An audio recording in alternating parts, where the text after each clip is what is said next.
Alors je crois que les découvertes récentes sur le microbiote qui provoquent une grande excitation du monde médical et scientifique, encore une fois, sont très justifiées car véritablement ça fait renouveler ou repenser beaucoup de concepts et notamment des concepts physiopathologiques.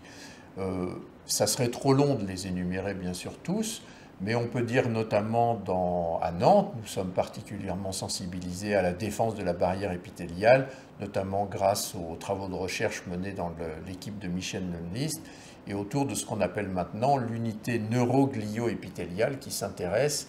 finalement au système nerveux entérique de l'intestin et qui est très réactif face à ce monde du microbiote. Alors je crois aussi que ça fait revoir des concepts encore plus larges et notamment dans certaines maladies, comme des maladies qui n'ont au départ a priori pas grand-chose de digestif. On sait par exemple que dans la maladie de Parkinson, il y a déjà des hypothèses qui font repenser par le microbiote le mécanisme pathogénique de cette maladie.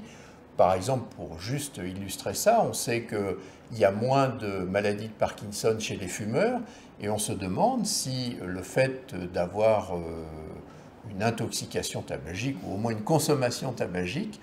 n'influe pas le microbiote, et on sait qu'il peut jouer sur ce microbiote, et de ce fait-là, moduler effectivement le risque de développer une maladie de Parkinson. Et il y a des éléments épidémiologiques très intéressants qui le montrent, et donc c'est juste un exemple, mais pour montrer que véritablement, ça peut faire revoir beaucoup de concepts physiopathologiques.